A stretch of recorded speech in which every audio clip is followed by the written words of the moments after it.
Hello everyone, this is your educator Mansi Gupta. Welcome to ready for study. आज हम class 10th की social science की worksheet करने जा रहे हैं। ये आपकी एसएसटी वर्कशीट नंबर 98 है और इसकी डेट क्या रहेगी? इसकी डेट है 30 मार्च 2022। तो अभी हम आपकी ज्योग्राफी की बुक का चैप्टर नंबर 6 पढ़ रहे हैं, मैन्युफैक्चरिंग इंडस्ट्री, और क्रैश कोर्स में भी अभी हम रिसेंट में यही चैप्टर पढ़ रहे हैं। तो अगर आप चाहें तो फुल लेक्चर वीडियो जो है मेरे चैनल पे देख सकते हैं। मैंने अलग से क्लास 10th क्रैश कोर्स करके एक ही अलग से सेपरेट प्लेलिस्ट बना रखी है। सारे के सारे लेक्चर आपको वहाँ पे मिल जाएंगे, ठीक है। तो अभी स्टार्ट करते हैं आपकी इस वर्कशीट को देखना। देखो, पहला क्वेश्चन जो है वो आपका कैसा है? केस स्टडी बेस्ड क्वेश्चन है। केस स्टडी बेस्ड क्वेश्चन में क्या होता है कि आपको कुछ क्वेश्चन दे देते हैं और उसके आंसर आपको डायरेक्टली या इनडायरेक्टली इसी पैराग्राफ में मिल जाएंगे, ठीक है। तो स्टार्ट करते हैं हम अपने क्वेश्चन आंसर्स को पढ़ना। चलो, पहला क्वेश्चन है, what was the aim of establishing industry in the tribal and backward area. जो थोड़े से आदिवासी इलाके या पिछड़े इलाके होते हैं वहाँ पर हमारे को इंडस्ट्री इस्टेब्लिश करनी चाहिए, या वहाँ पे इंडस्ट्री इस्टेब्लिश करने के पीछे क्या एम होता है, क्या ऑब्जेक्टिव होता है।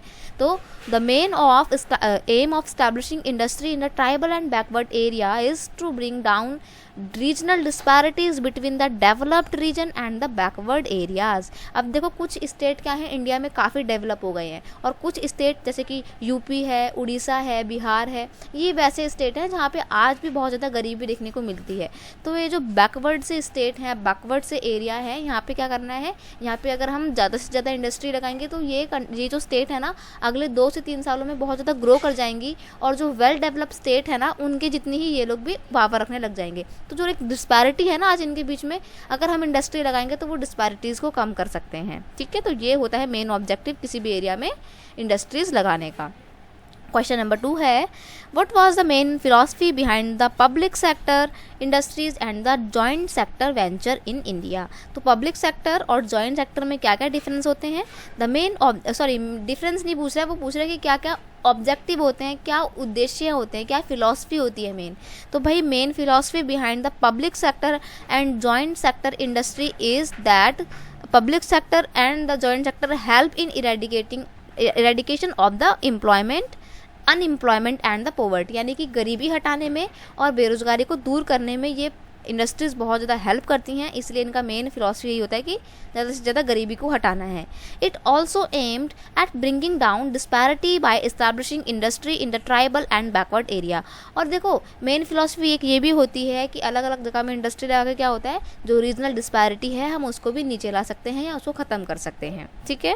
क्वेश्चन नंबर 3 है, why is the manufacturing sector consider the backbone of a economic development in a country. यानी कि एक देश के विकास में जो इंडस्ट्री हैं वो क्या समझी जाती हैं? वो बैकबोन समझी जाती है, रीढ़ की हड्डी समझी जाती हैं। तो इस पॉइंट को आपको एक्सप्लेन करना है।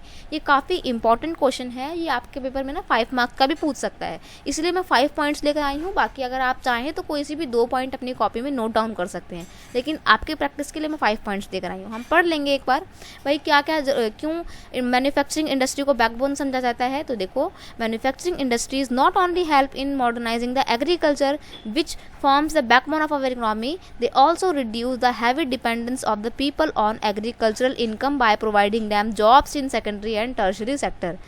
देखो, सबसे पहली बात, मैन्युफैक्चरिंग इंडस्ट्री बहुत ही ज़्यादा हेल्प करती हैं एग्रीकल्चरल इंडस्ट्री की। कैसे? अपने मॉडर्न इक्विपमेंट प्रोवाइड करके। और जब मॉडर्न इक्विपमेंट का इस्तेमाल करके हम एग्रीकल्चर में पार्टिसिपेट करते हैं या प्रोडक्शन करते हैं तो प्रोडक्शन बहुत ज़्यादा होती है, ठीक है। प्लस मैन्युफैक्चरिंग इंडस्ट्रीज जो है वो जॉब प्रोवाइड करते हैं। तो जिन लोगों को एग्रीकल्चरल सेक्टर में जॉब नहीं मिल पा रही है, वो चाहें तो मैन्युफैक्चरिंग इंडस्ट्रीज में आ सकते हैं। इनको एक ऑल्टरनेटिव यहाँ पे मिल जाएगा जॉब करने के लिए, ठीक है। तो पहला पॉइंट तो ये हो गया।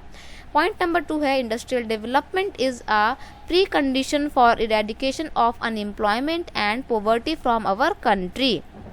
देखो, इंडस्ट्रियल डेवलपमेंट इसलिए बहुत ज़रूरी है, इसलिए हमारे देश की बैकबोन में समझी जाती है, क्योंकि इसका बहुत मेजर रोल होता है इरेडिकेशन ऑफ पॉवर्टी में and eradication of poverty and unemployment यानी कि बेरोजगारी को और गरीबी को हटाने में बहुत इंपॉर्टेंट रोल प्ले करती है। It also help in the bringing down regional disparity by establishing industry. और अलग अलग देशों में, अलग अलग राज्यों के बीच में जो रीजनल डिस्पैरिटी पाई जाती है वो भी कम करती है। Export of manufacturing good expand trade and commerce and bring in much needed off foreign exchange. और सबसे बड़ी बात, हम मैन्युफैक्चरिंग इंडस्ट्रीज़ के थ्रू बनाया हुआ जो भी सामान है, क्या वो अकेले खुद ही खा जाते हैं? नहीं ना, हम क्या करते हैं, बाहर के देशों में बेचते हैं। तो जब बाहर के देशों में बेचते हैं तो हमारे को बाहर के देशों का पैसा मिलता है, उसे बोलते हैं फॉरेन एक्सचेंज। तो जितना ज़्यादा फॉरेन एक्सचेंज होगा वो हमारी कंट्री के लिए अच्छा रहेगा, और मैन्युफैक्चरिंग इंडस्ट्री बहुत ज़्यादा फॉरेन एक्सचेंज लाने में हमारी मदद करती है। ठीक है।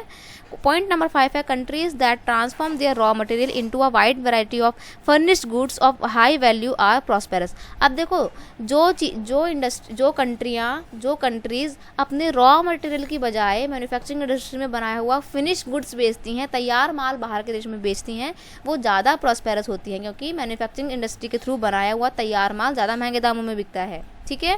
क्वेश्चन नंबर 2 है कि agricultural and industry are not exclusive to each other but they move hand in hand. यानी कि जो इंडस्ट्री है और एग्रीकल्चर है, दोनों एक दूसरे से बहुत ज़्यादा जुड़े हुए हैं, एक दूसरे से अलग नहीं है, और दोनों हाथ मिला के चल रहे हैं। इस स्टेटमेंट को जस्टिफाई करो। बेटा 3 नंबर का क्वेश्चन बहुत बार पूछा गया है आपके बोर्ड के एग्जाम्स में, मैं आपको पहले ही बता दूँ। तो इसमें आपको ज़्यादा एम्फेसाइज करना है। ये 3 पॉइंट लेकर आई हूँ, आप चाहे तो बिल्कुल सेम 3 पॉइंट याद कर लीजिए, आपके पेपर में पूरे 3 मार्क्स पक्के हैं अगर ये क्वेश्चन आता है तो। ठीक है।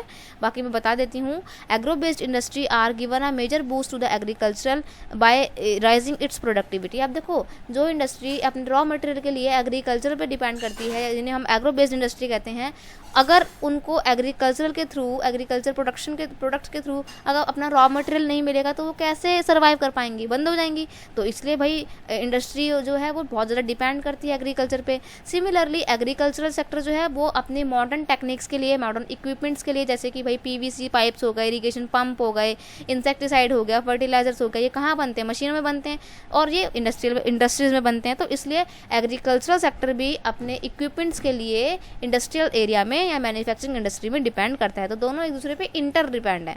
ठीक है, अलग नहीं है दोनों। Thus development and competitiveness of the manufacturing industry has not only assisted agriculture in increasing their productivity but also made production process very efficient।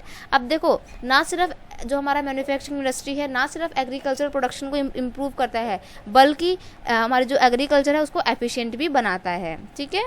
Next question है आपका, explain the main factor affecting the industrial location. भाई कहाँ पर industry लगाई जाए, ये बहुत बड़ा क्वेश्चन होता है। तो ये कौन कौन से फैक्टर रिस्पॉन्सिबल होते हैं एक इंडस्ट्री की आइडल लोकेशन के लिए? तो देखो, the facts affecting the location of industries and the availability of the raw material. हम वहीं पर अपनी फैक्ट्री लगाएंगे जहाँ पे हमारे को रॉ मटेरियल आसानी से मिल जाएंगे। हम वहीं पे वही लैंड लेंगे जहाँ पर रॉ मटेरियल इजीली अवेलेबल होंगे और सस्ता भी होगा लैंड। वाटर मिल जाएगा हमारे को, लेबर्स की चीप लेबर मिल जाएंगे, चीप एंड स्किल्ड लेबर मिल जाएंगे इजीली, पावर सप्लाई मिल जाएगी, कैपिटल्स होगी, मतलब आसपास में कोई अर्बन एरिया होगा, राजधानी होगी, ताकि ट्रांसपोर्टेशन अच्छा मिल जाए, मार्केट अच्छा मिल जाए है, और इंश्योरेंस और बैंकिंग की जो फैसिलिटी है वो मिल जाए। ठीक है। तो इस एक ये आइडल लोकेशन होती है जहाँ पर ये सारी चीज़ें मिल जाएँ। और मैं आपको बता दूँ, ये आइडल लोकेशन जो है वो जहाँ पर सारी चीज़ें मिल जाए, ऐसी लोकेशन कभी कोई होती ही नहीं है, इम्पॉसिबल है सारी की सारी चीज़ें एक जगह मिल जाएँ। ठीक है। नेक्स्ट क्वेश्चन है, explain the classification of industry on the basis of ownership. अब ओनरशिप के बेस पे हम अपनी जो इंडस्ट्री है उसको कितने पार्ट्स में डिवाइड करते हैं? तो ओनरशिप के बेस पे, यानी कि मालिकाना हक के आधार पे, स्वामित्व के आधार पे, कौन उसका कंपनी का मालिक है, इसके आधार पे, इसके बेस पे हम अपनी इंडस्ट्रीज को 4 पार्ट्स में डिवाइड करते हैं। एक होता है private sector. Private sector are the industries which is own by the individual और a group of individual, these are called the private sector. जैसे कि आपका कौन सा हो जाएगा? आपका हो जाएगा SAIL, steel authority of India limited. ठीक है। अगर बात करें पब्लिक इंडस्ट्री की, सेल जो है वो आपका पब्लिक सेक्टर का एग्जांपल है, मैं गलत बता गई हूँ।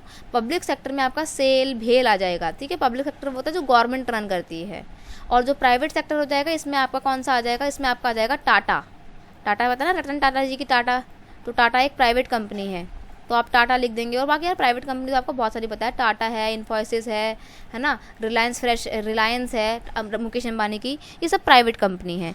और अगर बात करें जॉइंट सेक्टर की, तो जॉइंट सेक्टर क्या होते हैं? ये मिश्रित वाले होती हैं, जहाँ पे आपके पब्लिक और प्राइवेट दोनों ही सेक्टर मिलकर कोई भी कंपनी चला रहे होते हैं। या ऐसा कह सकते हो कि दोनों का 50-50% का शेयर होता है। ठीक है।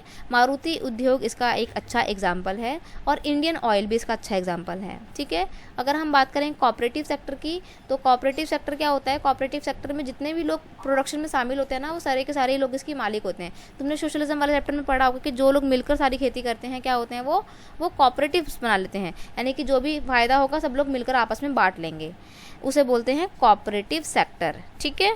हाँ, तो बेटा आपकी आज की जो वर्कशीट थी वो इतनी थी। आई होप आपको आज की वीडियो अच्छी लगी होगी। चीज़ें क्लियर होती हैं तो आप वीडियो को अपने दोस्तों के साथ शेयर कर सकते हैं। चैनल पे नए हो तो सब्सक्राइब करना मत भूलना, और क्रैश कोर्स की जितनी भी वीडियो हैं जरूर उसको ध्यान से देखना, ताकि आपका एक वो जो कोर्स है एसएसटी का वो कंप्लीट हो जाए, क्योंकि हम टॉपिक बाय टॉपिक पूरा का पूरा सिलेबस आपका 26 अप्रैल से पहले कवर करेंगे। ठीक है, चलिए मिलते हैं नेक्स्ट वीडियो में। Signing off. Thank you so much.